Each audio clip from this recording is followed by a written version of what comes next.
happy Saturday. It's Chiquita, the millennial.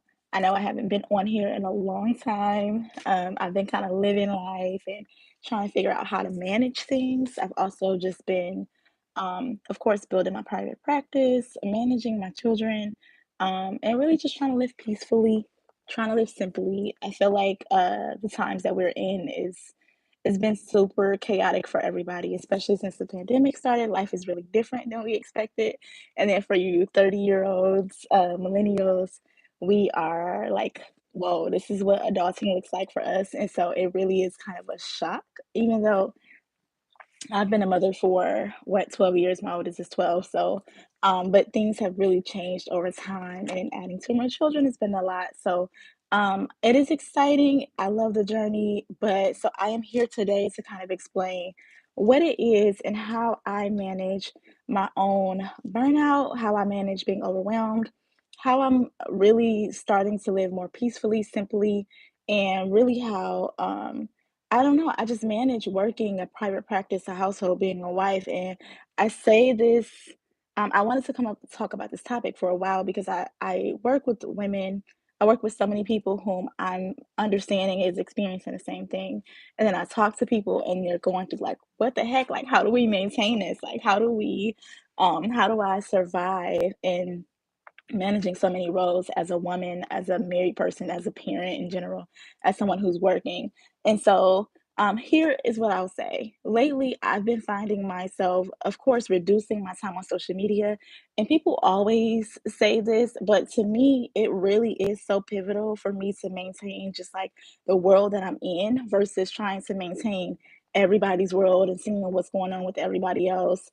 It's a lot trying to keep up with a lot of people. It's a lot trying to even if you're not intently trying to keep up with a lot of people, I think still receiving so much information and feedback, like somebody can be having a baby, somebody can be getting married, somebody can be passing away, someone can be having a birthday party. Like there's so many things happening and going on at the same time that I think we often just get overwhelmed or even we feel a lot of pressure from the outside world to be in a certain place in our life, or we feel worse about where we are. And so to me, I just kind of one of the ways that I maintain my mental stability, one of the ways that I just manage all of the things that I have going on is to really be present and focus on those things rather than allowing so many outside things to distract me. And to me, that allows me to have so much more peace. I feel like I'm living a low life with me and my family, and I'm not living everybody else's life. Even if sometimes we don't think that it affects us to see all these things on social media, it does. It's been proven. And so to me, I just like to manage that. The second way that I sort of manage all of the things that I have going on is I really try to manage my expectations. And I say this a lot to people. I say it to my clients. I say it to people that I talk to on a daily basis who are like, hey, I'm overwhelmed. But to me, really managing your expectations of what your life should look like right now or all of the things that you need to do is super important. And I say that because, again, going back to social media, there's times when, we see what other people have going on. They're going on vacations.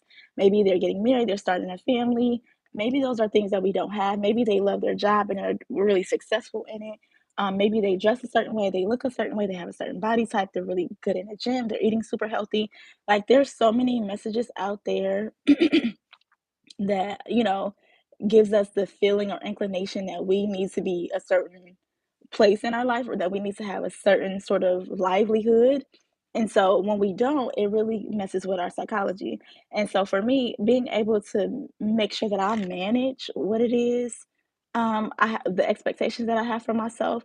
And so what I mean is, just being able to have a private practice. Realistically, I have to know how many hours of work I can do, how many clients I can see per week. And especially managing that around my children's time and like the time that I want to be present for them, because that's a big deal for a lot of people, needing to make money to afford your life and to live and to really meet basic needs sometimes at this point due to inflation, but being able to, meet those needs, but also being able to be present for your family and actually enjoy your life is a struggle. And so for me, I am really diligent about managing my time and my schedule. And I appreciate so greatly my clients who are flexible about, just me being able to manage my time because my family is super important to me.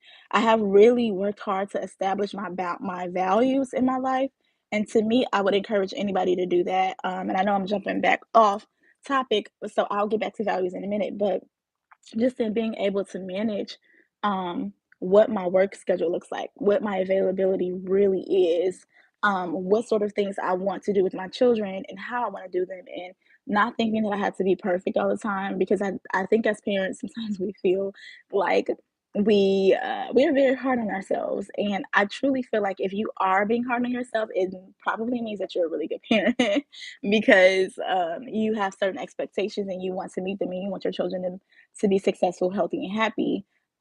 But I do think that it's a reasonable way to have some pressure on yourself, and then it's an unreasonable way.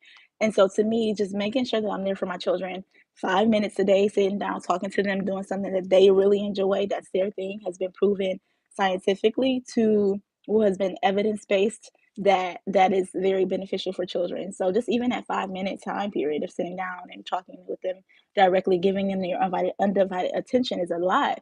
It's enough to make them feel special, valued, and seen by you. So that's one way, just really taking time with my children individually or all together, being on the floor with them. Also managing my dinner and like my expectations of dinner. Like I meal plan. I don't prep anything, but I meal plan one day a week what I'm going to cook for the entire week. So I'll say, okay, we're gonna have like 5 different dinners this week. And then I'll come up with 5 different things. I'll go to the store with a list of 5 different things of meals with the ingredients that I need for those meals. And I mean, if you want to be budget friendly, then you could just kind of center all of those meals around a central theme or have some similar ingredients so that you don't spend a whole lot of money on various different items and things. And then something else that you want, if it's outside of budget, just save it for next week or whatever. But to me, that has been so helpful. I don't worry every single day about what we're going to eat, what we're going to eat, what we're going to eat. That is overwhelming and very stressful. So I've been doing that for over probably a year now, and that is like life changing to me. Again, with my children, managing how much me and my husband sat down and had a conversation about like, okay, what does family time look like? Because my children really love to spend time together. I think most children do. And so even if it's like sitting at the dinner table one day a week, because oftentimes we're busy, the kids are doing something, and we don't always sit down to eat at the table together, but the kids may, and then we may sit somewhere else. So just making sure that we are intentional about at least getting one of those family dinners in to sit down with our children at the table or in the same space, and talking or watching TV show together. Also being intentional about just compartmentalizing activities. So maybe like we plan like 1 or 2 family outings per month. One of those outings will be maybe outside, some like somewhere at a place or a location or a restaurant. The other family idea or activity we may do maybe in home, and it may just be like a game night or a movie night or just something centered around that. To me, having some expectations and setting those for myself so that I can meet the needs of being fulfilled and knowing that, okay, I am giving attention to all these different things and people in my life, and I'm not just, focusing too much on work, or I'm not just too much immersed in motherhood, or I'm not just, neglecting my husband or neglecting the house. When it comes to the house, of course, the kids have chores, and then me and my husband are still working to come up with a schedule on managing when we're going to do laundry, when we're going to do this. So the household is always these are things that happen every day. The laundry is gonna build up every day. The dishes are gonna get dirty every day. The floor gets vacuumed 15,000 times a day or swept. And so, I mean, these are just things that as a family, collectively, we're trying to work towards to be better at managing. So I'm not quite there yet with that. But to me, I have learned to manage my expectations. Whereas like a pile of clothes used to overwhelm my mind mentally. Like I would like, oh my gosh, I'm shutting down. It's too much. I can't do it. Now I don't feel that way. I notice them, but it'll take literally like weeks and weeks and weeks and weeks in order for me to get that agitated. Now it's just like, okay, these clothes are here, whatever, you have other things to do. I'll kind of see them, but I'll ignore them and just move on. And then I'll just, if I know it bothers me enough, I'll just now schedule an actual day that I'm going to wash. And usually I feel like keeping up with it once a week is helpful. But I know realistically, I went weeks before without washing like a whole bunch of clothes. And so it just piled up. So it is what it is. I take it as I go. I'm learning to accept things as they are and not put so much pressure on myself of perfection. Because, of course, I would love for my house to be pristine and I would love for the clothes to never be dirty and just piled up in a pile. Or, I would love those things. But to me, realistically, where my children are, the ages they are, how busy me and my husband are, like we give so much attention to our children. We're very family centered. I feel like there's not enough space and time to really have that sort of perfection attitude. If I continue to try to have that, I will be highly disappointed, and I don't, and I feel like I won't feel fulfilled in my life, or I always feel inadequate in that area of managing the house. So just being mindful, managing your expectations helps your self esteem, it helps your confidence, and it reduces your feelings of feeling like a failure or hopelessness or overwhelmed or inadequate because you're not getting all these things done.